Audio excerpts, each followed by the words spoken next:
It was absolutely freezing in my office, and we actually have to down here.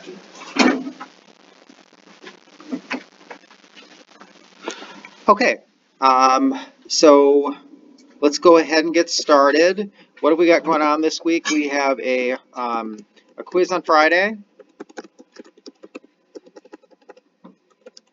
If you want close to last minute help for that, or for the homework that will be due on Friday, homework assignment due Friday morning at 7 a.m. But if you want help with that, a great chance for that, or a great place to get help is there's a help session on Thursday at 7:30 p.m. on Google Meet. Okay, and then I have office hours by appointment today. I'll apologize. I have to scale those back. It's 1 to 3 p.m. today. You could come in and see me. So if you can make those times and you want to come get some help today, let me know just after class.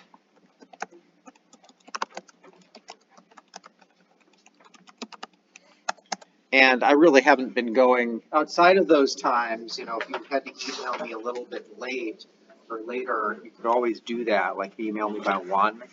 I could also be available, not past 3 today, but usually I'm not going anywhere. So usually I've been in my office 1 to 5 anyway. Not on Fridays. Fridays they've got meetings and such. Questions on things we're doing in the class? Okay. So this quiz on Friday is going to be stuff that's been on the homework. All right, so we're going to have limiting reagents. All right, I may not put molarity on. We'll talk about molarity today. Maybe I'll put just an easy calculation for molarity, but maybe not a stoichiometry molarity problem. And we're going to get to all of that today. So, but limiting reagents, grams to moles to grams, or things like that. We didn't have that on the last quiz, so that'll be a great thing for this quiz.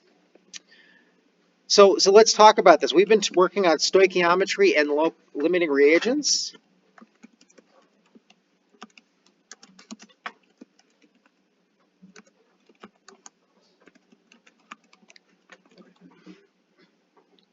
And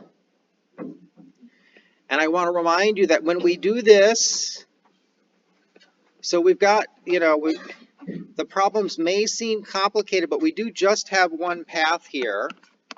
Not one path, but we've got a series of common paths that we use for all of them. And they all involve going, so let's say we have A going to B. It's often more complicated than that in terms of the actual equation, but it's not more complicated than that in terms of the conversions, right? If I have 2 reactants and 2 products, I'm usually talking about one of those reactants and one of those products. And we're going from one to the other, calculating from one to the other. Or we could be calculating from reactant to reactant, product to product. Whatever we're doing, it's one compound to another compound. So what we're doing is we have in the center of our path, we have moles of A goes to moles of B. And what's my conversion factor? How do I get from one of those to the other? I'm listening. I'm just tying my shoe.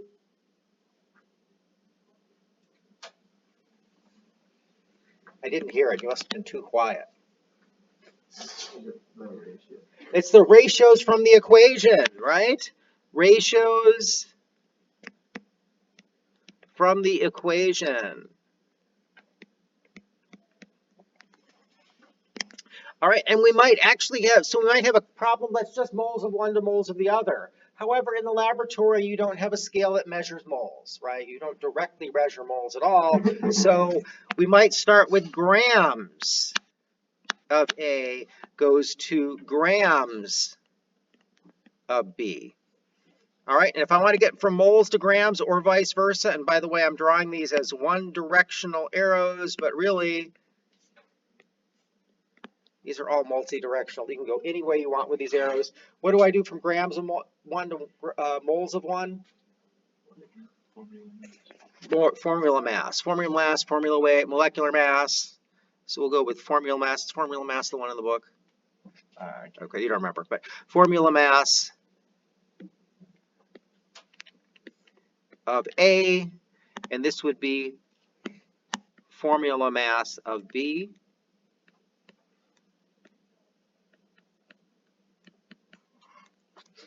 I think it's formula mass, because I remember looking at the book and I went, oh, they renamed it again. I'm old, I've gotten to see this happen a while. Oh, Pluto's not a planet anymore. Anyway, you can also go from moles to molecules of A and molecules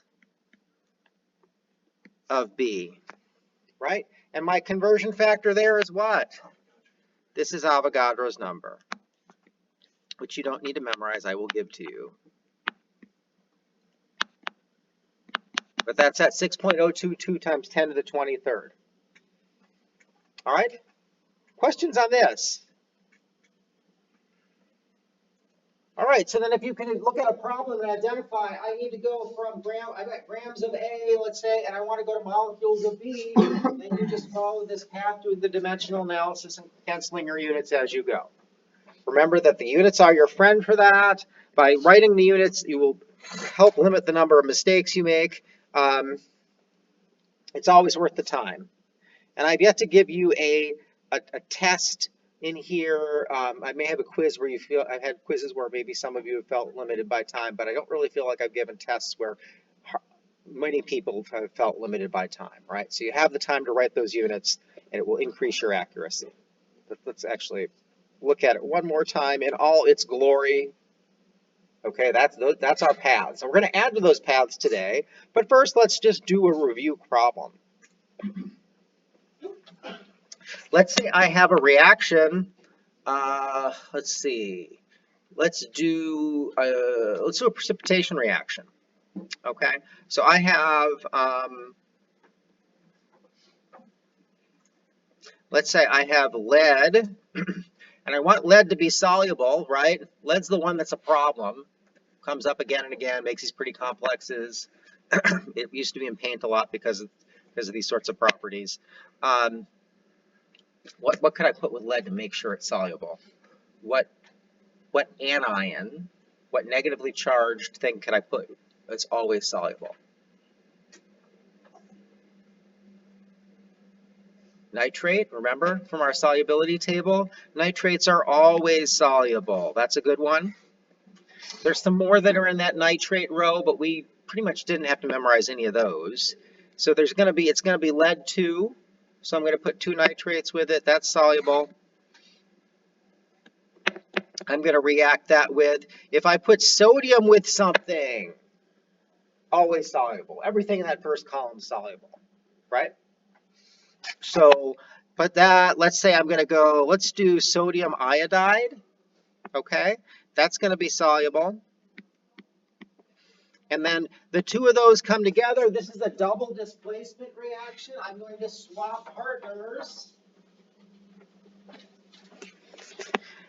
And so I'm going to make sodium what? Nitrate. Thank you.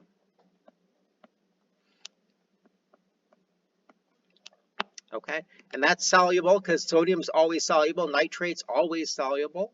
Okay, plus lead, what? Iodide. How many iodides do I need? Iodines. 2, right? Because lead is plus 2. Okay, and that's going to be a solid.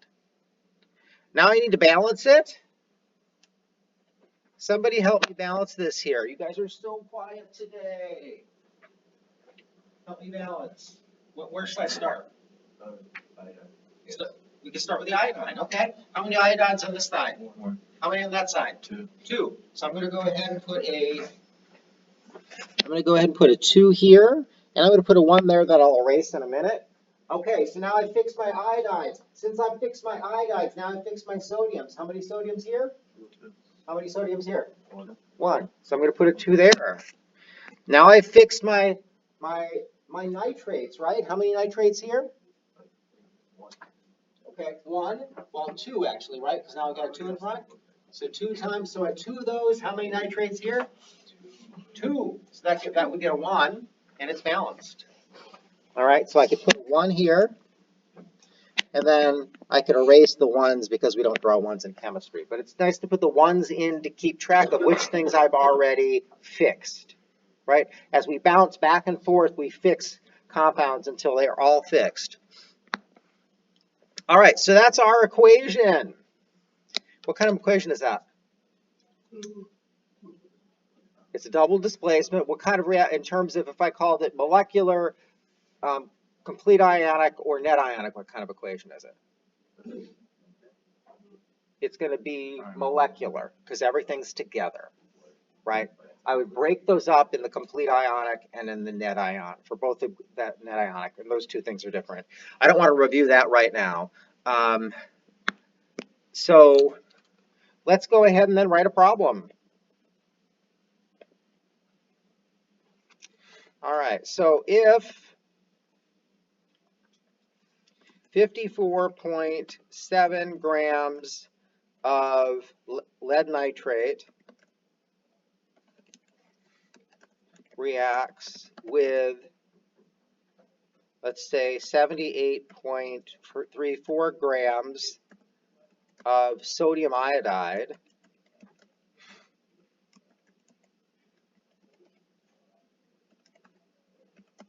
how many grams of lead iodide are produced?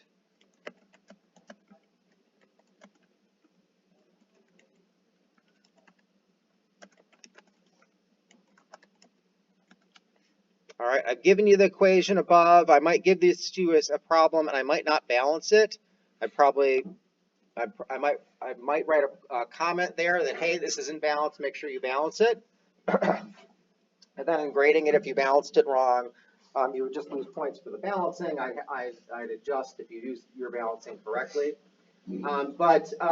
So we've got this problem. We need to figure out how much lead iodide is produced. What's our process? One of these things is limiting because I made up those numbers in my head, and there's very, very small chance, vanishing small chance that I actually managed to make that equal in terms of how much profit I can make. How do we figure out which one's limiting? Really converting the grams from each one to grams of lead iodide. Yeah, we're going to do our stoichiometry, and we're going to figure out how much lead iodide each one can make. The one that makes less is limiting, and that's how much lead iodide is made. All right? So why don't you pick one of those? Actually, pick the second one. Actually, you guys probably, those of you that have already started, I see some people have started. Did you start with the first one or the second one? Okay, do the first one. I'll do the second one while you do the first one, and then we'll see what we got.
And if you finish the first one, go ahead and start on the second one. You can kind of look at mine for hints if you want, but if you did the first one and flew through it, you don't probably need hints.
All right, for this second one, I got 120 grams of lead iodide. How about for the first one? So this is from sodium iodide. How about the first one? Did I give you enough time to finish the first one? You guys faster than me, and my brain's still moving really slow today. What'd you get, Jack? Oh, you did the second one. Did you get the same thing I did? Yeah. Great. Means I probably didn't make a mistake. All right, so first one was we started with lead nitrate, right?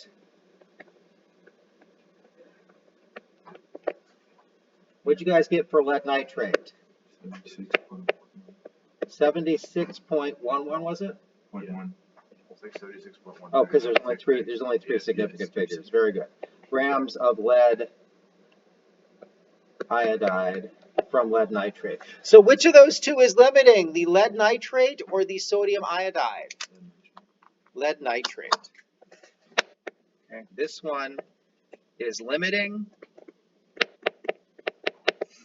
And how much lead iodide is produced? 76.1. Yep, the one that the limiting reagent made. And then there's some leftover sodium iodide that's produced.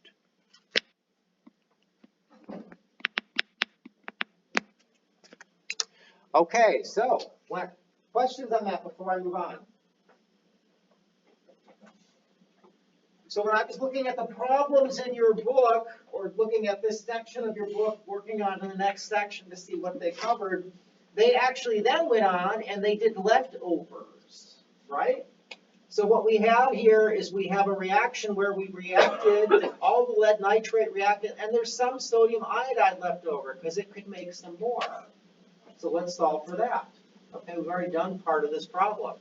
So the next question could be how much sodium iodide is left over?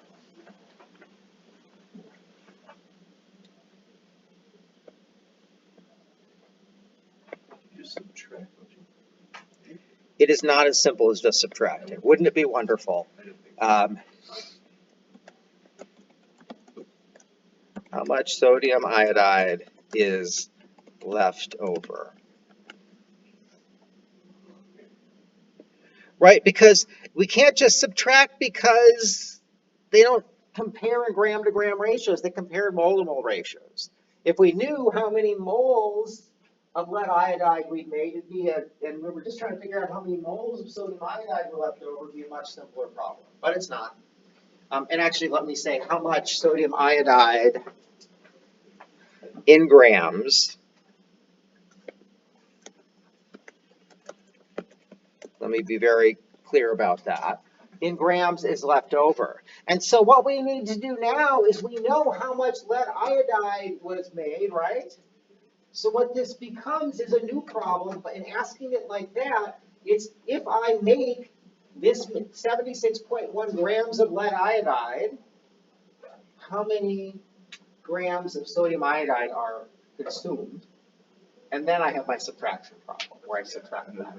Yeah, once we can figure out how much sodium iodide in grams were actually consumed, then we can do this. So, another way to ask this,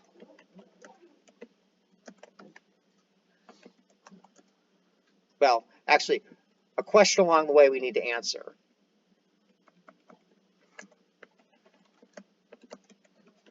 Question we must answer for this problem is if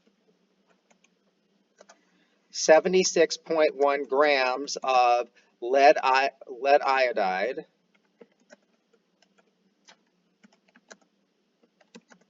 are produced, how many grams of sodium iodide are consumed?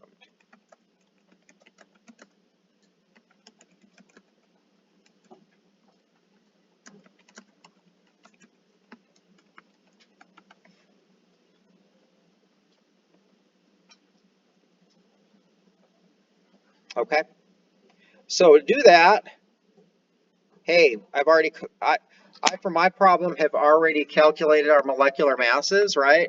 So that we need this for lead iodide and that for sodium iodide, so we won't need to do that again, so that'll be quicker. And then we need to do this problem down here. So what I'm going to do, why don't you start setting it up? Why don't you guys solve this one for more practice? Okay, or start solving it.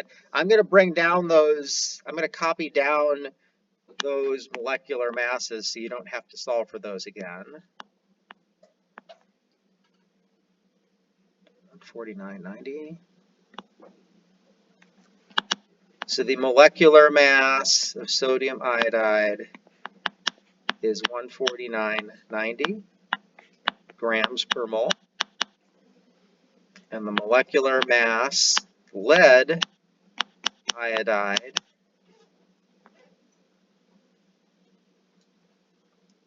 is 461.0 grams per mole.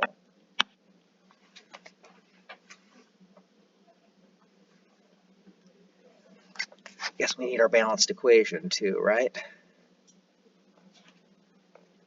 Way up here.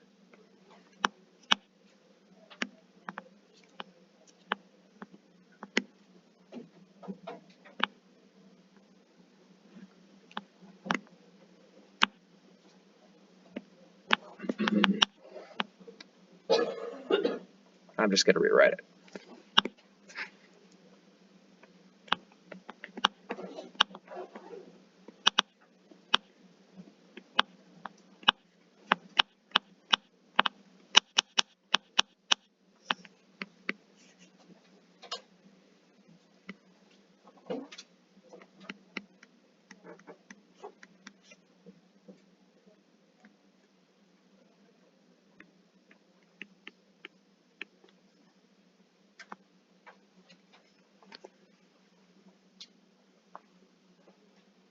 When somebody has that, let me know.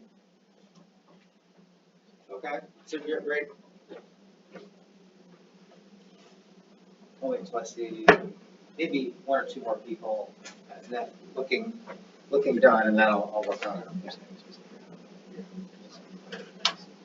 Are consumed. Okay, so well, why don't we go ahead and start this? So how are we going to figure out how many grams of sodium iodide are consumed? Instead of going this way, all right, with this set of conversions, we're going to actually go this way, right? Actually, to make it more, let's make it from the same thing to the same thing.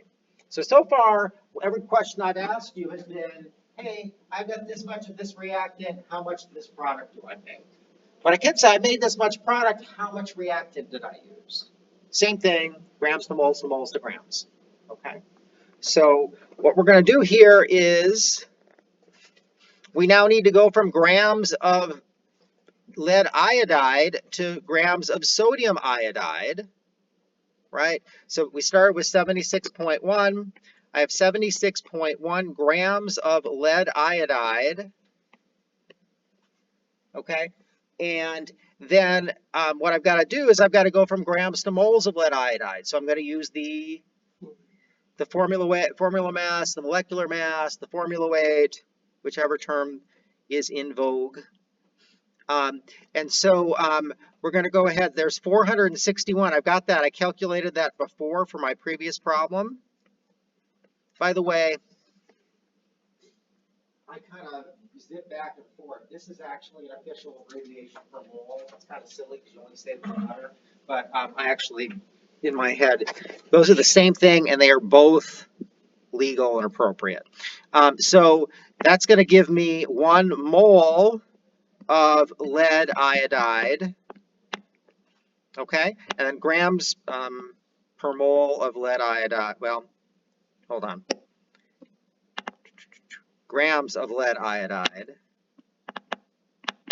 Let me be better with my units there, okay? Grams of lead iodide equals 1 mole of lead iodide. And so I can come back here and I can cancel grams of lead iodide with grams of lead iodide. If I have, for my equation, if I have 1 mole of lead iodide, how many moles, 1 mole of lead iodide, how many moles of sodium iodide do I have? 2.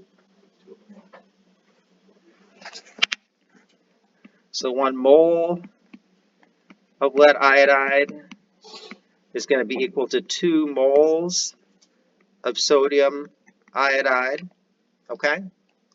And note, I've got these units are saving me. I don't have to even think. If I use my units, I don't even have to think about whether I'm dividing or multiplying. And then if I have 1 mole of sodium iodide, how many grams of sodium iodide do I have? Well, that was calculated up here. And that's going to be 149.90 grams of sodium iodide. Okay? So then once again, we're going to multiply across the top and divide by the bottom.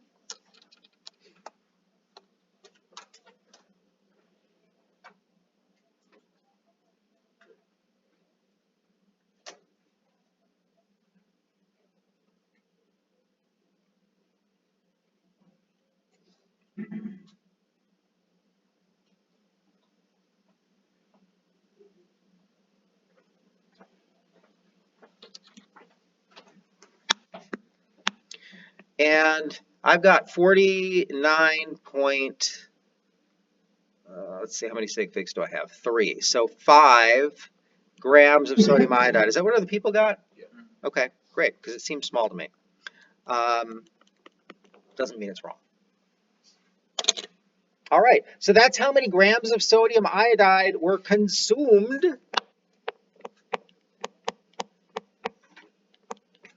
How many did we start with? Let's go way back up. Remember, we started this problem somewhere. 78.34. So 78.34 grams sodium iodide. This is our start. Minus 49.5 grams consumed. And then what's left is what's left over.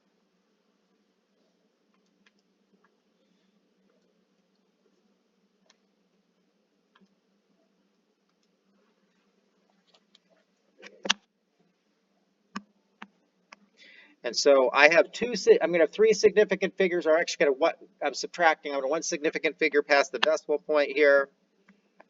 I'm going to get my signature, so I'm going to round for that. 28.8 grams of sodium iodide left over. Questions on what I did there? Okay. All right. So I realize for some of you this is like a ton of math, and it's all really coming fast, and we keep doing variations because there are a ton of different variations here. And what you need to do if you're in that spot, if you're so lost here that you can't practice it while we're doing it in class, you need to work on practicing this outside of class a lot, and you need to come get help if you need to get kickstarted for doing that. So you need to come see me for help, you need to go to subject tutoring, you need to see somebody else for help, okay? I can't slow down. There's a class after this. Chemistry is a very vertical discipline, and there are classes after this where you need all of this. So we have stripped everything we can out of general chemistry, so this is as slow as possible. And in fact, in my opinion, we stripped too much out. We stripped more out than we should have, but that's what we've done. So so can't go any slower in here. I'm sorry. In terms of how many topics we talk about. So once again, if you're lost at this point, you need to get help and you need to be working more problems. Okay, questions. And I'm not saying that to beat anybody up. That's where we are. Okay, so let's go ahead and let's talk. We're going to go on and we're going to move and talk about concentration. So concentration is how much of a, let's actually define a term before we do that. How much of something there is in a certain volume. Let's do it like that. Of something there is in a certain volume of something.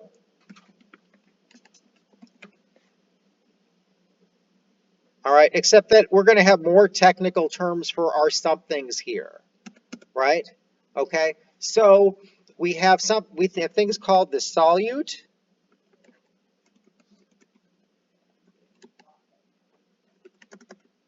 And the solute is the something that is generally dissolved in the bigger volume.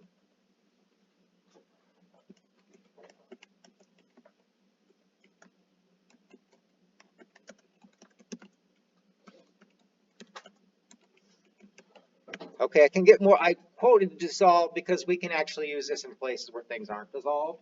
We're really not going to in this class. All right, so I can go back and maybe I'll just take out my quotes.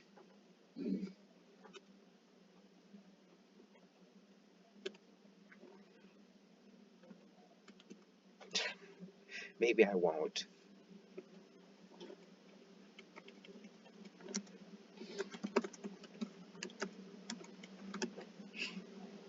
Okay, and solvent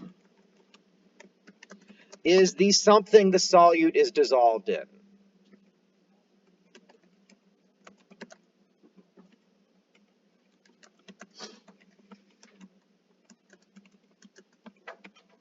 So for example, when I set up my cheap red wine, I take 2 cups of sugar and I dissolve it in a gallon of grape juice. All right, my sugar is the solute. The grape juice is the solvent. Okay, that makes sense. If you drink a soda, you have sugar, or let's say you drink a caffeinated soda, you have caffeine dissolved in water. Okay, caffeine is the solute, and there are other solutes in there, and water is the solvent. Okay. All right, so if I rewrite my concentration definition, concentration is how much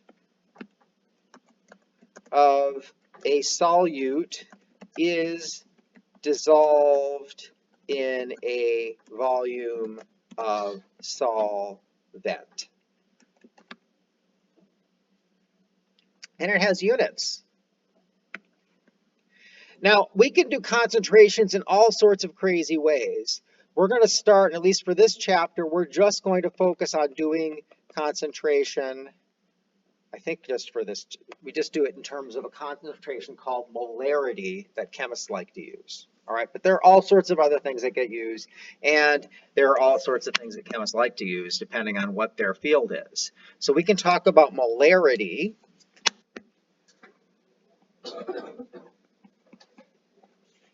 And molarity is going to be the moles of solute over the volume. And I'm just going to say volume. So it's the total volume of the two together. They aren't necessarily additive, but they could be. So let's just say total volume.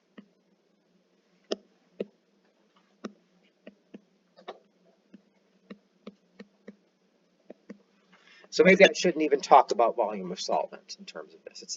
It's the mole, it's the concentration of something per volume. But we do want to know those solvent solute terms. All right, so we know how to calculate moles of things, right? So let's say if I dissolve, I'm going to dissolve, let's say 2 cups of sugar. Shoot, I don't remember. Let's say I dissolve, if I dissolve, let's try that again.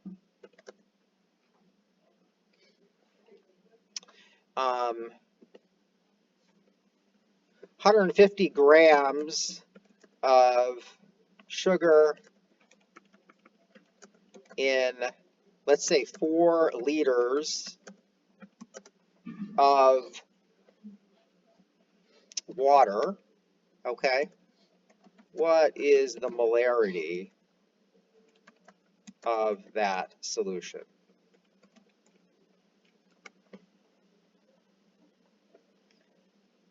So what I'm going to do right now is I'm going to pretend, actually I don't need to pretend, sugar, table sugar is sucrose. It's going to have the formula, we can do this in notes. So glucose is C6H12O6. It's going to be double that minus the water. So it would be C12H24O12, but I have to take the water out. So it's going to become, I'm sure you love this, but you know, I wanted to do a real problem. C12H22O11. There. That is sucrose, which is table sugar. Okay? So this will be our table sugar here.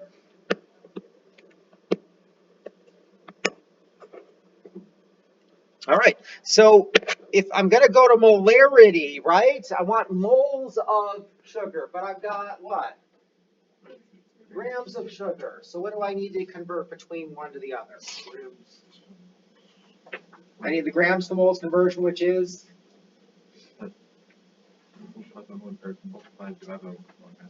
It's the molar mass, right? The molar mass, right? So we're going to talk about the molar mass. So if we want the molar mass of sugar of C12H22O11, that's going to be 12 times whatever carbon is, 12.01, plus it's going to be 22 times hydrogen, which is 1.01, plus it's going to be 11 times oxygen, which is 16.00.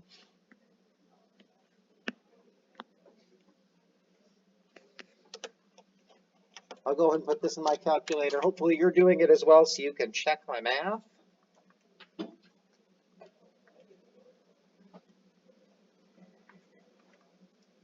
And remember, your calculator knows order of operations, so you could put this in all one line, which will save you time writing it down over and over again as you get going, once you get used to this.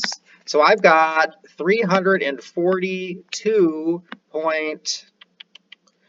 two decimal places and all those things. 34 grams per mole. So what other people got? Okay, so now we can convert it. I've got 150 grams of sugar. I'm just going to do an S for sugar.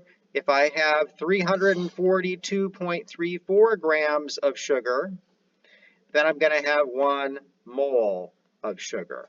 Grams of sugar cancels with grams of sugar. Divide the top by the bottom.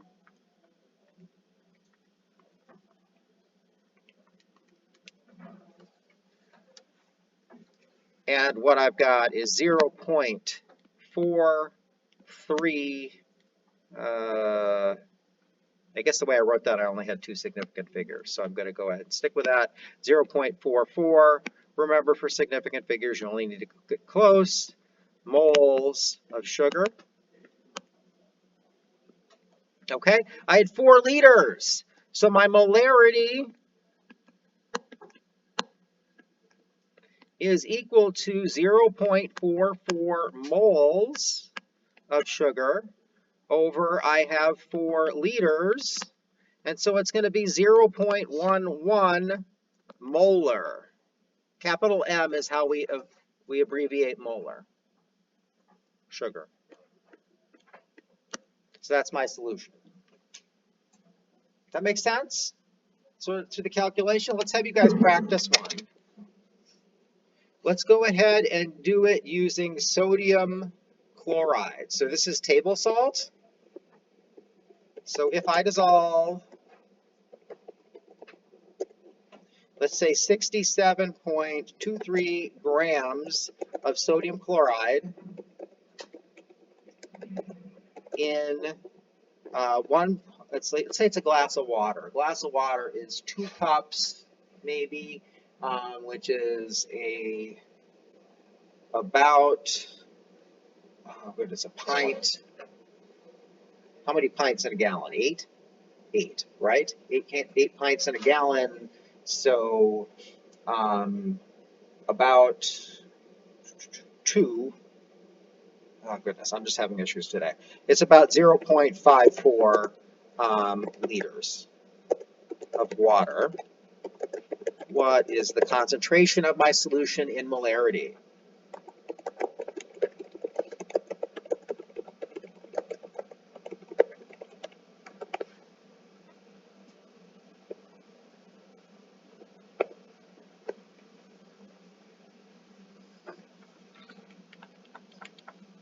I'll come around, ask questions. Everyone should be able to work on this. Doesn't have that crazy grams to moles to grams stuff going on.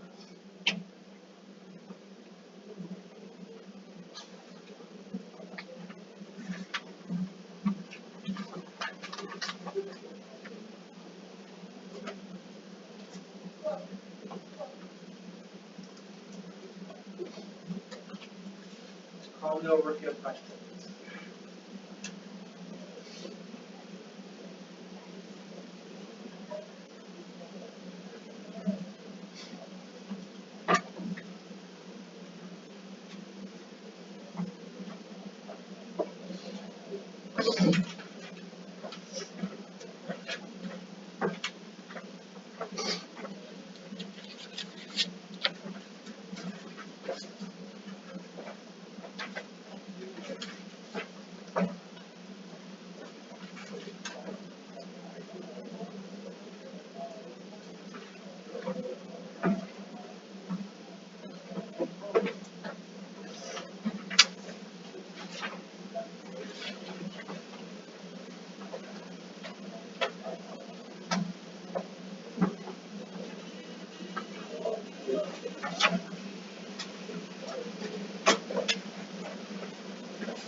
go ahead and look this one through.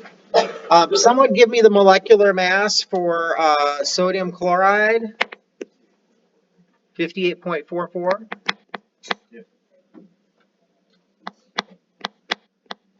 Grams of sodium chloride per mole, right? I can write this as grams per mole. I can also write it as 58.44 grams of sodium chloride is equal to 1 mole of sodium chloride, which is how I'm going to be using it as a conversion factor. Okay? And so now I'm trying to figure out molarity, right? What's my molar concentration? So molarity is going to be equal to moles divided by liters. And so I need to figure out how many moles of sodium chloride I have. Well, I've got 67.23 grams of sodium chloride, right?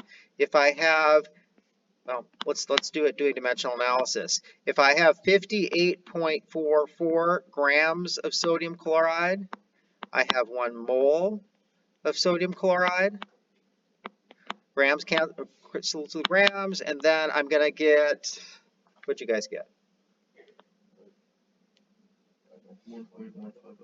1.150 grams, or no, sorry, moles of sodium chloride.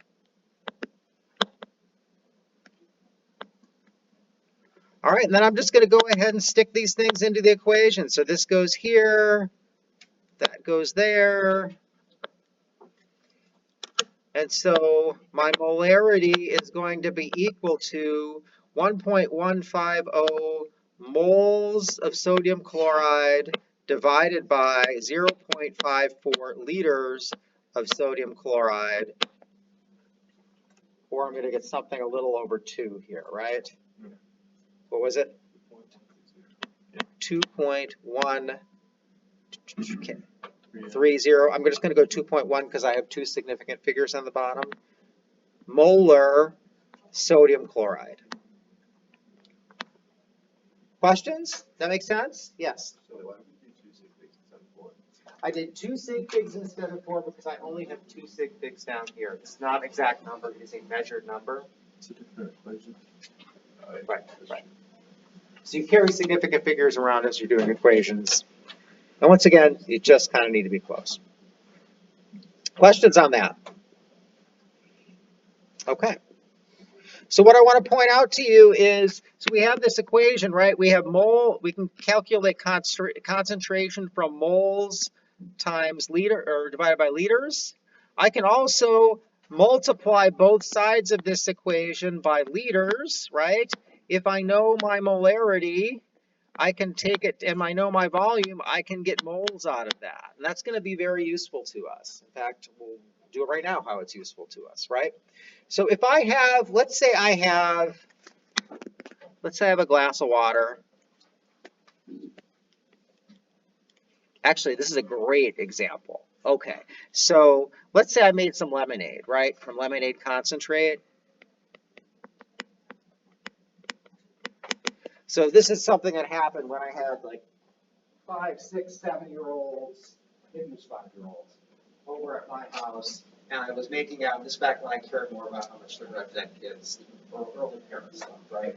So they're over, I'm making them, they want some lemonade, so I'm taking some like scoops out of the frozen lemonade, I'm putting it in a glass. And one of the girls says to me, and I think she may have been smart enough to know how to do this question.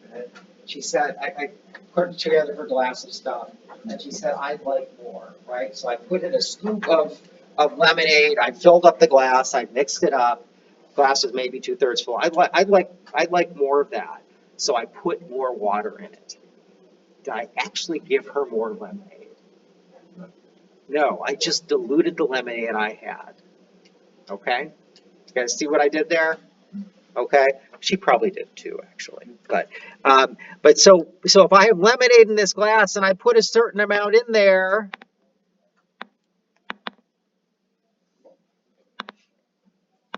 and then I just add water here, up to here, I'm not increasing the amount of lemonade or sugar or any of that stuff that's in there. Okay. So that's the same sort of thing when we do dilutions. I was diluting the lemonade. That's what this equation tells me. It's not, if I put a certain amount of moles of lemonade in there, right? And then if I added more liquid, I'd still have the same number of moles, right? Okay. So what this tells us is if we do this sort of thing in chemistry, let's say I have a certain mass, a certain number of molarity of stuff times a certain volume, that's going to equal a certain number of moles, right? That's going to equal moles 1. Now, if I just add liquid to it, my moles doesn't change, right? I could add more liquid to it, okay? And I would change the molarity, the concentration, but I wouldn't change the moles. Do you see that? So if I have this volume, if I have this, I've got a certain number of moles. If I add some more liquid to it, I change the concentration. If this goes up, this has to go down, but I don't change the number of moles. And so that means I can come up with this equation that you'll see in your book that says it's M1 L1 equals M2 L2. Okay? So this is what we use for dilutions. So let's go ahead and try this one out. If I have, okay, let's say I have 45, let's go ahead with liters, 45 liters of a 1.3 molar solution of, let's say, ethanol. That's drinking alcohol. What is the concentration of this solution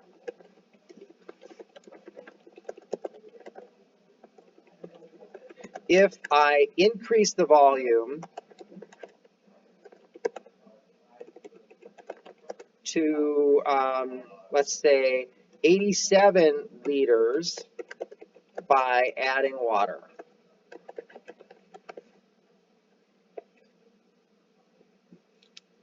All right, so the way this thing works, it's M1L1 equals M2 L2. What I'm going to do is I've got 1 point. I start out with this would be my 1s, and this would be my 2. I start out with 1.3 molar times 45 liters equals, I'm modifying my new concentration, and my new volume is 87 liters.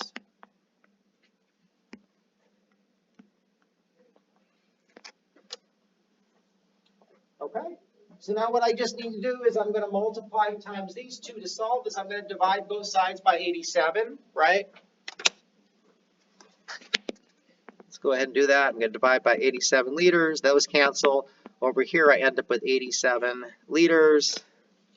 And so 1.3 times 45 divided by 87.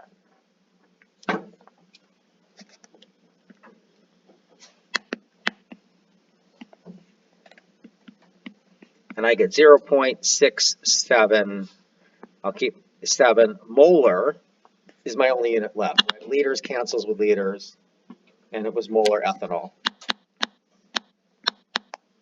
Questions on what I just did there? You guys see how that works? This is like the most useful equation, one of the most useful equations in chemistry. I use this over and over and over again. If you actually end up getting a lab job ever, you will do this every day, probably multiple times a day. Okay, let's try one more. I'm going to switch it up. I'm going to actually work it for you, but I see I still have 2 minutes left, and it would pain me to let you guys out early. So, to what volume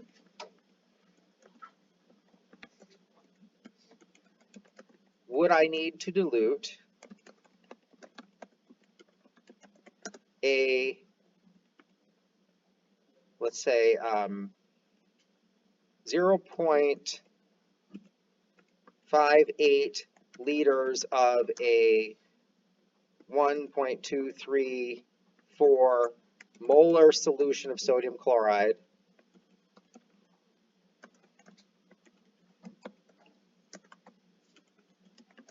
to make a 2.0 molar solution of sodium chloride. Oh wait, no, I'm making more. No, I'm not. Yeah, that's not going to work. A 0.333 molar solution of sodium chloride.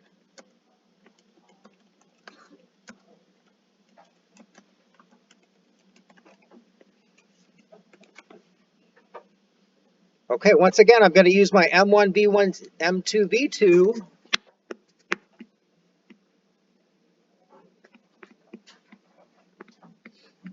equation here. This is 1, this is 1, this is 2. And so I've got my volume 1 is going to be 0.58 liters. My volume, my concentration is 0.1234 or 1.234 molar. My new concentration, right? This is a concentration, is 0.333, whoops, sorry about the writing, 33 molar times whatever my new volume is. And so just like before, except here we're getting a volume, I'm going to multiply these together and divide. 1.234 divided by 0.58. Oh no, whoops. 1.234 times 0.58 divided by 0.333. See, I'm rushing here. I'm not sure my work enough. And I get